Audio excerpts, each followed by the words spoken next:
Hi friends, कैसे हैं आप सब। एक बार फिर से आपका स्वागत है आपके अपने यूट्यूब चैनल हक आपका। तो फ्रेंड्स, जैसे कि आप सब जानते हैं, यहाँ पर हम यूपी टेट के प्रीवियस ईयर जो क्वेश्चन पेपर है उनको हम यहाँ पर सॉल्व कर रहे हैं। और आज हम 2016 में जो आपका पेपर हुआ था उसको सॉल्व करेंगे। अगर आप फर्स्ट टाइम चैनल पर आए हैं तो चैनल सब्सक्राइब जरूर करेंगे, या अगर आपने अभी तक चैनल सब्सक्राइब नहीं किया है तो चैनल को सब्सक्राइब करेंगे। तो शुरू करते हैं अपनी आज की क्लास। और फर्स्ट क्वेश्चन है हमारा, एक परिस्थिति में अर्जित ज्ञान का दूसरी परिस्थिति में उपयोग कहलाता है।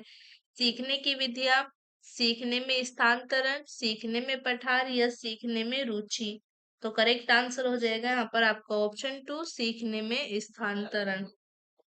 नेक्स्ट है, अनुभव द्वारा व्यवहार में परिवर्तन कहलाता है। स्मृति, सीखना, प्रेरणा या चिंतन। तो करेक्ट आंसर होगा आपका ऑप्शन 2, सीखना। अनुभव द्वारा व्यवहार में परिवर्तन सीखना कहलाता है। यह पूरी तरह से हमारे द्वारा अर्जित ही होता है। तो करेक्ट आंसर ऑप्शन 2 हो जाएगा। नेक्स्ट है, सांख्यिकी में वह रेखा चित्र जिसमें आवृत्तियों को स्तंभों द्वारा प्रदर्शित किया जाता है कहलाता है। स्तंभाकृति, आवृत्ति बहुभुज, संचय आवृत्ति या आपका रेखा चित्र। तो करेक्ट आंसर हो जाएगा यहाँ पर आपका ऑप्शन 1। करेक्ट आंसर ऑप्शन 1 होगा, स्तंभ आकृति। नेक्स्ट क्वेश्चन पे आएंगे। नेक्स्ट क्या है, विकास की किस अवस्था में बुद्धि का अधिकतम विकास होता है। बाल्यावस्था, शैशवावस्था, किशोर अवस्था या आपका प्रौढ़ अवस्था। तो करेक्ट आंसर हो जाएगा यहाँ पर आपको ऑप्शन 3, किशोर अवस्था। 12 वर्ष से 18 वर्ष तक की अवस्था को किशोर अवस्था कहा जाता है। यह वह समय होता है जिसमें व्यक्ति बाल्यावस्था से परिपक्वता की ओर उन्मुख होता है। तो करेक्ट आंसर ऑप्शन 3 हो जाएगा। नेक्स्ट है, शिशु का अधिकांश व्यवहार आधारित होता है मूल प्रवृत्ति पर, नैतिकता पर, वास्तविकता पर या आपका ध्यान। तो करेक्ट आंसर क्या हो जाएगा यहाँ पर आपको ऑप्शन 1 हो जाएगा करेक्ट आंसर, मूल प्रवृत्ति पर। शिशु का अधिकांश व्यवहार मूल प्रवृत्तियों पर आधारित होता है। शिशु के भविष्य के व्यवहार पर उसकी मूल प्रवृत्तियों का भी प्रभाव पड़ता है। नेक्स्ट आएंगे। नेक्स्ट क्या है, नेक्स्ट है हमारा, अंतर्दृष्टि सूझ द्वारा सीखने के सिद्धांत में कोहलर ने प्रयोग किया था। कुत्ते पर, वनमानुषों पर, बिल्ली पर या आपके चूहों पर। तो करेक्ट आंसर हो जाएगा आपको ऑप्शन 2, वनमानुषों पर। सूझ या अंतर्दृष्टि सिद्धांत का प्रतिपादन गैस्टोल्ट मनोवैज्ञानिक द्वारा किया गया था। इनमें कोहलर ने अपने प्रयोग सुल्तान नामक एक वनमानुष पर किए थे। तो करेक्ट आंसर ऑप्शन 2 हो जाएगा। नेक्स्ट है हमारा, यह आवश्यक नहीं है कि उच्च बुद्धि लब्धि वाले बच्चे भी उच्च होंगे। सृजनशीलता, अध्ययन, विश्लेषण करने या आपके अच्छे अंक प्राप्त करने। तो करेक्ट आंसर होगा यहाँ पर आपका ऑप्शन 1, सृजनशीलता। सृजनशीलता का बुद्धि से गहरा संबंध है, किंतु यह आवश्यक नहीं कि उच्च बुद्धि लब्धि वाले बच्चे सृजनशीलता में भी उच्च होंगे। तो करेक्ट आंसर ऑप्शन 1 हो जाएगा। नेक्स्ट है, ध्यान को केंद्रित करने की आंतरिक दशा है। अवधि, नवीनता, रुचि या आकार। तो करेक्ट आंसर हो जाएगा आपको ऑप्शन 3, रुचि। रुचि ध्यान को केंद्रित करने की आंतरिक दशा है। यह सीखने सिखाने की प्रक्रिया को संचालित करने वाली केंद्रीय शक्ति है। तो करेक्ट आंसर हो जाएगा ऑप्शन 3। नेक्स्ट आएंगे। नेक्स्ट है हमारा, निम्न में से किस विधि का उपयोग स्मृति के मापन के लिए नहीं किया जाता है। प्रत्यावाहन विधि, तार्किक विधि, पहचान विधि, आपके पुनः सीखना विधि। तो करेक्ट आंसर हो जाएगा यहाँ पर आपका ऑप्शन 2, तार्किक विधि। रु- तार्किक विधि को छोड़कर ये आपकी प्रत्यावाहन विधि है, पहचान विधि है और पुनः सीखना, ये तीनों विधियां आपकी स्मृति मापन की विधि हैं। नेक्स्ट क्वेश्चन है, प्रासंगिक अंतर्बोध परीक्षण का विकास किसके द्वारा किया गया था। साइमन, होल्ट्जमैन, मरे या आपके बेलक। तो करेक्ट आंसर क्या हो जाएगा यहाँ पर आपका ऑप्शन 3, करेक्ट आंसर होगा मरे। प्रासंगिक अंतर्बोध परीक्षण का विकास मरे द्वारा किया गया था। इस परीक्षण में कुल 31 कार्ड होते हैं। इसमें 30 कार्ड पर चित्र बने होते हैं तथा एक कार्ड सादा होता है। तो करेक्ट आंसर हो जाएगा यहाँ पर आपको ऑप्शन 3, मरे। नेक्स्ट है, मनोविज्ञान का शिक्षा के क्षेत्र में सबसे बड़ा योगदान है। विषय केंद्रित शिक्षा, शिक्षक केंद्रित शिक्षा, क्रिया केंद्रित शिक्षा या आपका बाल केंद्रित शिक्षा। तो करेक्ट आंसर हो जाएगा आपका ऑप्शन 4 बाल केंद्रित शिक्षा। बाल केंद्रित शिक्षा मनोविज्ञान का शिक्षा के क्षेत्र में सबसे बड़ा योगदान है।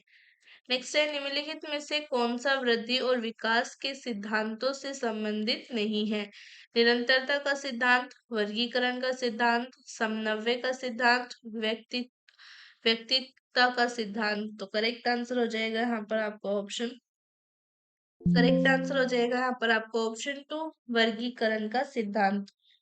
वर्गीकरण के सिद्धांत को छोड़कर अन्य सभी वृद्धि और विकास के सिद्धांत से संबंधित हैं।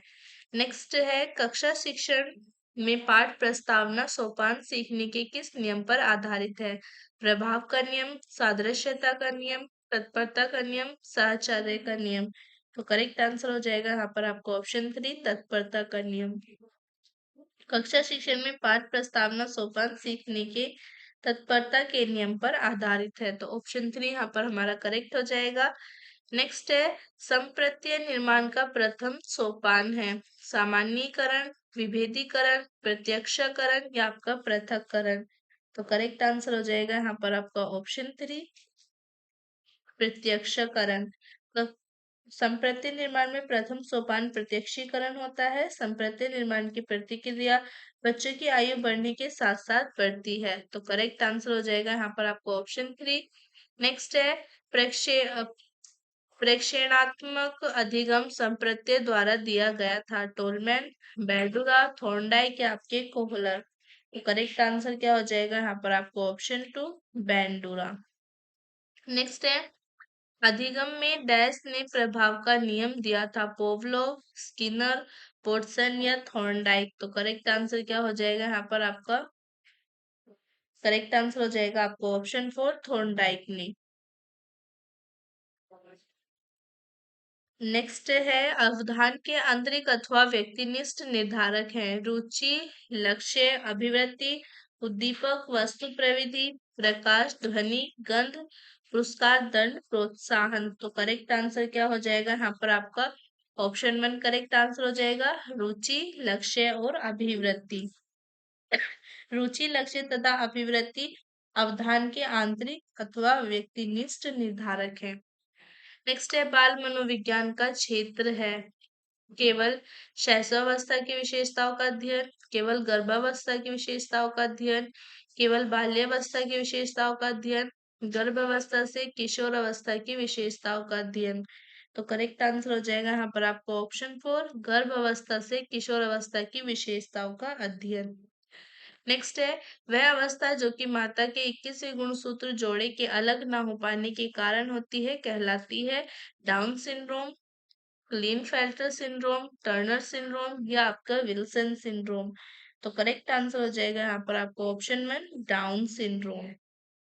नेक्स्ट है, कोलबर्ग के अनुसार किस अवस्था में नैतिकता बाह्य कारकों द्वारा निर्धारित होती है? पूर्व पारंपरिक अवस्था, नेक्स्ट है पारंपरिक अवस्था, नेक्स्ट आपका पश्चात पारंपरिक अवस्था या नेक्स्ट इनमें से कोई नहीं। तो करेक्ट आंसर हो जाएगा यहाँ पर आपको ऑप्शन 1 पूर्व पारंपरिक अवस्था। नेक्स्ट है, निम्नलिखित में से कौन सा सही क्रम है? तो यहाँ पर आपका सही क्रम होगा ऑप्शन 4 अंडाणु, शुक्राणु, युग्मनज और आपका ब्लास्टोसिस्ट। नेक्स्ट है, अंतर्मुखी, बहिर्मुखी तथा उभयमुखी व्यक्तित्व का वर्गीकरण किसके द्वारा किया गया था? क्रेशनर, युंग, शेल्डन या स्प्रेंकर। तो करेक्ट आंसर हो जाएगा यहाँ पर आपका ऑप्शन 2 युंग। अंतर्मुखी, बहिर्मुखी तथा उभयमुखी व्यक्तित्व का वर्गीकरण युंग द्वारा किया गया है। नेक्स्ट है, उदाहरण, निरीक्षण, विश्लेषण, वर्गीकरण, नियमीकरण निम्नलिखित में से किस विधि के सोपान है? निगमन विधि, आगमन विधि, अंतर्दर्शन विधि, आपके बहिर्दर्शन विधि। तो करेक्ट आंसर हो जाएगा यहाँ पर आपका ऑप्शन 2 आगमन विधि। उदाहरण, निरीक्षण, विश्लेषण, वर्गीकरण तथा नियमीकरण आगमन विधि के सोपान है। नेक्स्ट है, फ्राइड के अनुसार हमारे मूल्यों का आंतरिकीकरण डैश में होता है? इदम, अहम, पराहम या परिस्थितियों। तो करेक्ट आंसर क्या हो जाएगा यहाँ पर आपका? ऑप्शन 3 करेक्ट आंसर हो जाएगा, पराहम। फ्राइड के अनुसार हमारे मूल्यों का आंतरिकीकरण पराहम में होता है। नेक्स्ट है, व्यवहारवादी डैश ने कहा है, मुझे नवजात शिशु दे दो, मैं उसे डॉक्टर, वकील, चोर या जो चाहूं बना सकता हूँ। फ्रीमैन, न्यूमैन, वॉटसन या आपके होलजिंगर। तो करेक्ट आंसर क्या हो जाएगा यहाँ पर आपको? Option 3 Watson. नेक्स्ट क्वेश्चन पाएंगे। नेक्स्ट क्या है? ध्यान आकर्षित होने में डैश की प्रमुख भूमिका होती है। उद्दीपन की तीव्रता, उद्दीपन की उपादेयता, उद्दीपन की विश्वसनीयता, उद्दीपन की सक्रियता। तो करेक्ट आंसर हो जाएगा यहाँ पर आपको ऑप्शन 1 उद्दीपन की तीव्रता। ध्यान आकर्षित होने में उद्दीपन की तीव्रता की भूमिका प्रमुख होती है। कम या मंद उद्दीपन की अपेक्षा से उद्दीपन व्यक्ति का ध्यान अधिक आकर्षित करता है। नेक्स्ट है, डैश छात्र में रुचि उत्पन्न करने की कला है। शिक्षण, सहानुभूति, नेक्स्ट है समदृष्टि और नेक्स्ट है आपका प्रेरणा। तो करेक्ट आंसर हो जाएगा यहाँ पर आपका ऑप्शन 4 प्रेरणा। प्रेरणा छात्र में रुचि उत्पन्न करने की कला है। रुचि बच्चों के केवल सीखने में ही सहायता प्रदान नहीं करती, बल्कि उनके दृष्टिकोण, प्रवृत्तियों तथा अन्य व्यक्तित्व संबंधी विशेषताओं के निर्माण में भी सहायक होती है। तो करेक्ट आंसर यहाँ पर आपका ऑप्शन 4 हो जाएगा, प्रेरणा। नेक्स्ट है, फ्राइड के अनुसार ग्रहण किए या सीखे हुए तथ्यों को धारण करने या पुनः स्मरण करने की असफलता को विस्मरण कहते हैं। विस्मरण का अर्थ है किसी समय प्रयत्न करने पर भी किसी पूर्व अनुभव का स्मरण करने या पहले की सीखी हुई किसी क्रिया को करने की असफलता। नेक्स्ट आपका विस्मरण वह प्रवृत्ति है जिसके द्वारा दुखद अनुभवों को स्मृति से अलग कर दिया जाता है। नेक्स्ट है उपरोक्त में से कोई नहीं। तो यहाँ पर आपका करेक्ट आंसर क्या हो जाएगा? ऑप्शन 3 यहाँ पर आपका करेक्ट आंसर होगा। विस्मृति वह प्रवृत्ति है जिसके द्वारा दुखद अनुभवों को स्मृति से अलग कर दिया जाता है। तो करेक्ट आंसर हो जाएगा यहाँ पर आपको ऑप्शन 3। नेक्स्ट है, एसओआर किसके द्वारा प्रस्तावित किया गया है? वाटसन, कोफका, कोहलर या गैस्टोल्टवादी मनोवैज्ञानिकों। तो करेक्ट आंसर हो जाएगा यहाँ पर आपका ऑप्शन 4 गैस्टोल्टवादी मनोवैज्ञानिकों। नेक्स्ट है हमारा, वह मापनी जिसमें अंतराल मापनी के समस्त गुण के साथ परम शून्य भी हो कहलाती है। नामित मापनी, क्रम सूचक मापनी, अंतराल मापनी या अनुपात मापनी। तो करेक्ट आंसर हो जाएगा यहाँ पर आपको ऑप्शन 4 अनुपात मापनी। बाल मनोविज्ञान में मापनी के 4 प्रकार नामित है। क्रम सूचक मापनी, अंतराल मापनी और अनुपात मापनी होते हैं। अनुपात मापनी अंतराल मापनी के समस्त गुणों के साथ परम शून्य हो जाती है। तो करेक्ट आंसर आपका ऑप्शन 4 हो जाएगा। नेक्स्ट है हमारा, प्रेक्षण विधि की सीमाएं हैं। यह विधि मितव्ययी नहीं है।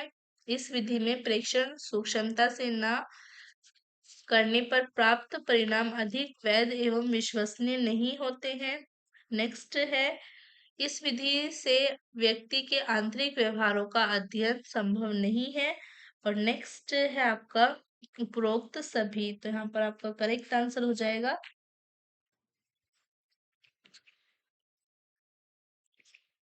ऑप्शन 4 करेक्ट आंसर हो जाएगा उपरोक्त सभी। नेक्स्ट है, इकोसिस्टम की सही परिभाषा क्या है? परस्पर क्रिया करने वाला जीव समुदाय, किसी स्थान या अजीविकीय घटक, पृथ्वी और वायुमंडल का क्षेत्र जहां जीव रहते हैं, जीव समुदाय और उसके वातावरण का संतुलित तंत्र। तो करेक्ट आंसर हो जाएगा आपको ऑप्शन 4 जीव समुदाय और उसके वातावरण का संतुलित तंत्र होता है इकोसिस्टम। इसमें जीवधारी अपने वातावरण से अंतर क्रिया करते हैं। तो करेक्ट आंसर ऑप्शन 4 हो जाएगा। नेक्स्ट है, मानव विकास के क्रम में दो पैरों पर चलने का सबसे बड़ा लाभ है शरीर को अच्छी प्रकार आधार देना, शरीर का भार कम होना, हाथ स्वतंत्र रूप से मस्तिष्क की आज्ञा अनुसार कार्य कर सकते हैं, अधिक तेज चाल। तो करेक्ट आंसर हो जाएगा यहाँ पर आपका ऑप्शन 3 हाथ स्वतंत्र रूप से मस्तिष्क की आज्ञा अनुसार कार्य कर सकते हैं। नेक्स्ट है भूकंप की तीव्रता मापने के यंत्र को क्या कहते हैं? फिजियोग्राफ, सीस्मोग्राफ, कार्डियोग्राफ या आपका बैरोग्राफ। तो करेक्ट आंसर क्या हो जाएगा यहाँ पर आपका ऑप्शन टू सीस्मोग्राफ। भूकंप की तीव्रता मापने वाले यंत्र को सीस्मोग्राफ कहते हैं। इससे रिएक्टर पैमाने पर भूकंप की गणना होती है। तो ऑप्शन टू करेक्ट आंसर हो जाएगा। नेक्स्ट है सूर्य से निकटतम ग्रह कौन है? मंगल, बृहस्पति, शुक्र या बुध। तो करेक्ट आंसर हो जाएगा यहाँ पर आपका बुध। सूर्य के निकटतम ग्रह बुध है। तो करेक्ट आंसर आपका ऑप्शन फोर हो जाएगा। नेक्स्ट है गिर राष्ट्रीय पार्क किस राज्य में स्थित है? गिर राष्ट्रीय पार्क किस राज्य में स्थित है? राजस्थान में, गुजरात में, मध्य प्रदेश में या महाराष्ट्र में। तो करेक्ट आंसर हो जाएगा यहाँ पर आपको ऑप्शन टू गुजरात में। गिर राष्ट्रीय पार्क गुजरात में स्थित है। यह एशियाई बब्बर शेरों के लिए प्रसिद्ध है। तो ऑप्शन टू करेक्ट हो जाएगा। नेक्स्ट है निरीक्षण विधि की विशेषता नहीं है। यह एक मनोवैज्ञानिक विधि है। यह प्रत्यक्ष अनुभवों पर आधारित है। यह एक बाल केंद्रित विधि है जिसमें शिक्षक एक प्रशासक के रूप में होता है। यह विधि विभिन्न सर्वेक्षणों द्वारा अपनाई जाती है। तो करेक्ट आंसर क्या हो जाएगा यहाँ पर आपका? ऑप्शन थ्री करेक्ट आंसर होगा। यह एक बाल केंद्रित विधि है जिसमें शिक्षक एक प्रशासक के रूप में होता है। नेक्स्ट है पर्यावरण शिक्षा में समस्या समाधान विधि का गुण है। लक्ष्य केंद्रित विधि, सृजनात्मक विधि, चयनात्मक या ये सभी। तो करेक्ट आंसर हो जाएगा यहाँ पर आपका ऑप्शन फोर ये सभी। पर्यावरण शिक्षा में लक्ष्य केंद्रित विधि, सृजनात्मक विधि तथा चयनात्मक समस्या समाधान विधि के महत्वपूर्ण गुण हैं। नेक्स्ट है किसी परितंत्र में तत्वों का चक्रण कहलाता है? जीव भू रासायनिक चक्र, भू भूवैज्ञानिक चक्र, भूवैज्ञानिक चक्र, रासायनिक चक्र या इनमें से कोई नहीं। तो करेक्ट आंसर हो जाएगा यहाँ पर आपका ऑप्शन वन जीव भू रासायनिक चक्र।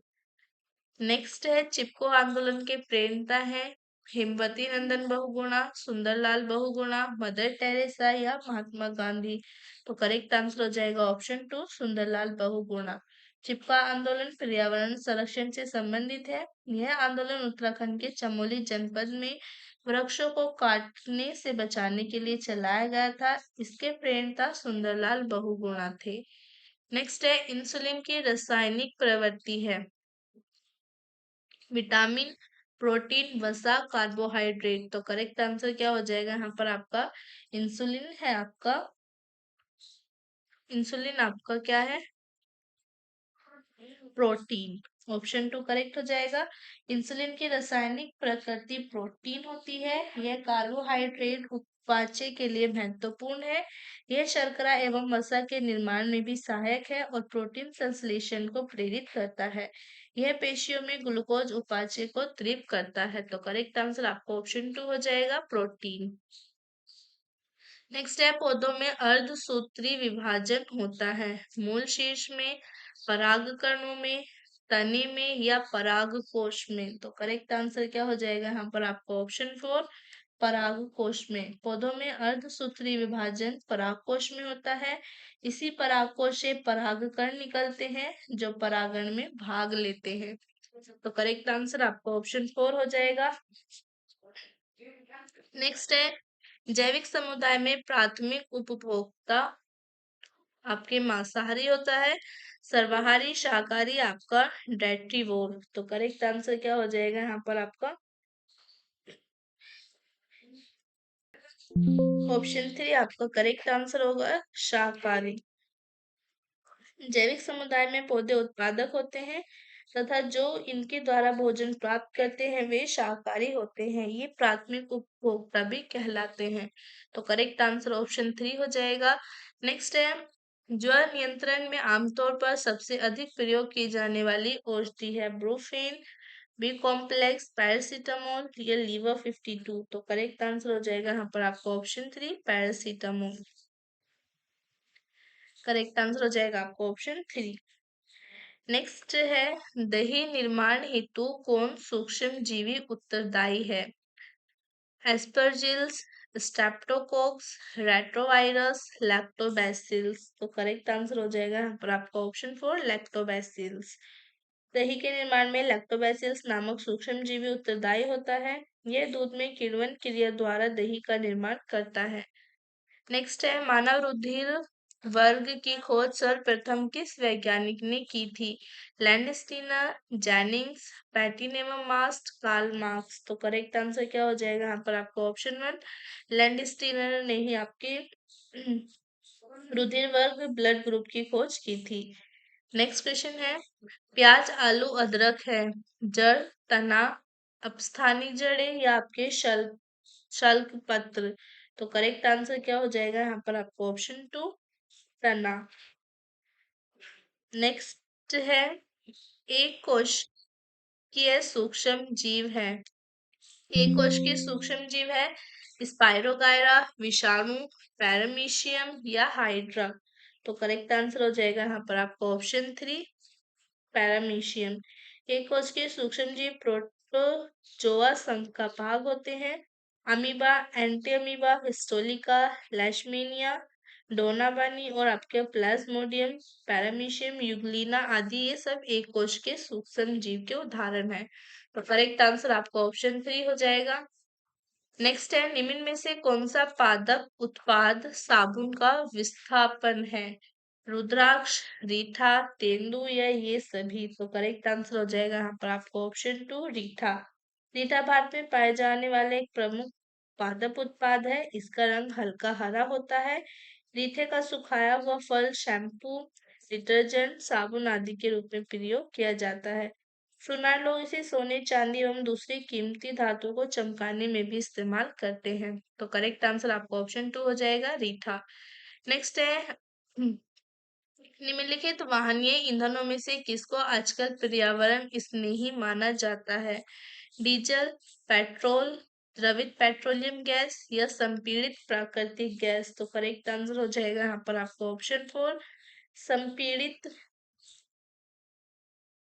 ऑप्शन 4 आपका करेक्ट आंसर हो जाएगा। पर्यावरण स्नेही या पर्यावरण अनुकूल ईंधन संपीड़ित प्राकृतिक गैस यानी कि सीएनजी है। इससे पर्यावरण को कम हानि होती है। एलपीजी का प्रयोग घरों में रसोई गैस के रूप में किया जाता है। तो करेक्ट आंसर यहाँ पर आपका ऑप्शन 4 हो जाएगा। नेक्स्ट है गैसीय अपशिष्ट है सब्जी एवं फलों के छिलके, घरों की नालियों का गंदा पानी, खेत खलिहानों से निकलने वाला कचरा, लकड़ी कोयला से जलने वाला धुआं। तो करेक्ट आंसर हो जाएगा यहाँ पर आपको ऑप्शन 4 लकड़ी तथा कोयले से जलने वाला धुआं गैसीय अपशिष्ट का उदाहरण है। इससे methane, carbon monoxide, carbon dioxide आदि गैसें निकलती हैं जो पर्यावरण को नुकसान पहुंचाती हैं। नेक्स्ट है निम्नलिखित में से कौन से पौधे दूर दूर प्रसारित होंगे? बीजाणु द्वारा प्रकीर्णित पौधे, बीज द्वारा प्रकीर्णित पौधे, फल द्वारा प्रकीर्णित पौधे, कायनिक जनन द्वारा वितरित। तो करेक्ट आंसर हो जाएगा यहाँ पर आपको ऑप्शन 3 फल द्वारा प्रकीर्णित पौधे। नेक्स्ट है जब एक जीव लाभ लेता है बिना दूसरे सहवासी जीव को प्रभावित किए तो कहलाता है परजीवी, सहभोजी, मृतोपजीवी या सहजीवी। तो करेक्ट आंसर क्या हो जाएगा यहाँ पर आपको ऑप्शन 2 सहभोजी। दो जातियों के बीच ऐसा संबंध जिसमें एक जीव दूसरे जीव को बिना हानि पहुंचाए लाभ लेता है उन्हें सहभोजी या सहजीवी जीव कहा जाता है। तो करेक्ट आंसर आपको ऑप्शन 2 हो जाएगा। ये वृक्षों पर वृद्धि करते हैं परंतु उन्हें हानि नहीं पहुंचाते। नेक्स्ट है जब मोर सांप को खाता है, सांप कीड़ों को खाता है और कीड़े हरे पौधों को खाते हैं तो मोर का पोषण तल है प्राथमिक उपभोक्ता, अंतिम अपघटक, प्राथमिक अपघटक या खाद्य प्राथमिक के शीर्ष पर। तो करेक्ट आंसर हो जाएगा यहाँ पर आपको ऑप्शन 4 खाद्य प्राथमिक के शीर्ष पर। नेक्स्ट है निम्न में से कौन सा कायांतरित शैल का उदाहरण है? तो इसमें से कौन सा कायांतरित शैल का उदाहरण है? बलुआ पत्थर, ग्रेनाइट, संगमरमर या आपका चूना पत्थर। तो करेक्ट आंसर हो जाएगा यहाँ पर आपका ऑप्शन 3 संगमरमर। संगमरमर एक कायांतरित चट्टान है। यह चूना पत्थर के कायांतरण से बनता है संगमरमर का प्रयोग मकानों के निर्माण में किया जाता है। तो करेक्ट आंसर आपका ऑप्शन 3 हो जाएगा। नेक्स्ट है, महासागरों में निम्न में से कौन सा लवण सर्वाधिक मात्रा में पाया जाता है? Magnesium sulphate, calcium sulphate, magnesium chloride या सोडियम क्लोराइड। तो करेक्ट आंसर हो जाएगा यहाँ पर आपको ऑप्शन 4 सोडियम क्लोराइड। महासागरों में सर्वाधिक मात्रा में आपके सोडियम क्लोराइड NaCl पाया जाता है। यह समुद्री जल में आपके 77.8% होता है। दूसरे स्थान पर आता है आपका मैग्नीशियम क्लोराइड जो आपके 10.9% होता है। और तीसरे स्थान पर आता है आपका दूसरे स्थान पर आपका मैग्नीशियम क्लोराइड है। दूसरे स्थान पर है आपका मैग्नीशियम क्लोराइड जो 10.9% है। और तीसरे स्थान पर है मैग्नीशियम सल्फेट जो आपका 4.7% है। तो करेक्ट आंसर आपका ऑप्शन 4 हो जाएगा। सोडियम क्लोराइड आपके सर्वाधिक मात्रा में पाया जाता है। नेक्स्ट है, राज्यसभा में होने वाली सभाओं की अध्यक्षता कौन करता है? उपराष्ट्रपति, राष्ट्रपति, प्रधानमंत्री या भारत का मुख्य न्यायाधीश। तो करेक्ट आंसर क्या हो जाएगा यहाँ पर आपका ऑप्शन 1 करेक्ट आंसर हो जाएगा उपराष्ट्रपति। राज्यसभाओं में होने वाली सभाओं की अध्यक्षता उपराष्ट्रपति करता है क्योंकि वह राज्यसभा का पदेन अध्यक्ष होता है। नेक्स्ट है, निम्न में से किस मिट्टी का विस्तार भारत के सर्वाधिक क्षेत्र पर है? काली मिट्टी, जलोढ़ मिट्टी, लाल मिट्टी या बलुई मिट्टी। तो करेक्ट आंसर हो जाएगा यहाँ पर आपको ऑप्शन 2 जलोढ़ मिट्टी। जलोढ़ मिट्टी का विस्तार भारत के सर्वाधिक क्षेत्र पर है। यह भारत के आपके 14.25 वर्ग किलोमीटर क्षेत्र पर पश्चिम में सतलज नदी से पूर्व में ब्रह्मपुत्र घाटी तक विस्तृत है। तो करेक्ट आंसर हो जाएगा आपको ऑप्शन 2। नेक्स्ट है, जो शाकाहारी जंतु भोजन के लिए हरे पेड़ पौधों पर निर्भर रहते हैं। प्रथम चरण उपभोक्ता है, द्वितीय चरण उपभोक्ता, तृतीय चरण उपभोक्ता या आपके उपभोक्ता। तो करेक्ट आंसर हो जाएगा आपको ऑप्शन 1 प्रथम चरण उपभोक्ता। जो शाकाहारी जंतु भोजन के लिए पेड़ पौधों पर निर्भर रहते हैं उन्हें प्रथम चरण के उपभोक्ता कहा जाता है। नेक्स्ट है हमारा प्लेग है विषाणु जनित बीमारी, कवक जनित बीमारी, जीवाणु जनित बीमारी या आपके खनिज जनित बीमारी। तो करेक्ट आंसर हो जाएगा यहाँ पर आपको ऑप्शन 3 जीवाणु जनित बीमारी। प्लेग एक जीवाणु जनित बीमारी है। यह बैसिलस पेस्टिस नामक जीवाणु से फैलता है। इसका संक्रमण चूहों पर पाए जाने वाले पिस्सुओं से होता है। इनके शरीर पर प्लेग का बैक्टीरिया रहता है। तो करेक्ट आंसर हो जाएगा यहाँ पर आपको ऑप्शन 3। यहाँ पर हमारी आज की क्लास खत्म होती है। आई होप आपको क्लास अच्छी लगी होगी तो लाइक करना, शेयर करना और कमेंट कर जरूर बताना। मिलेंगे नेक्स्ट क्लास में, तब तक के लिए बाय बाय।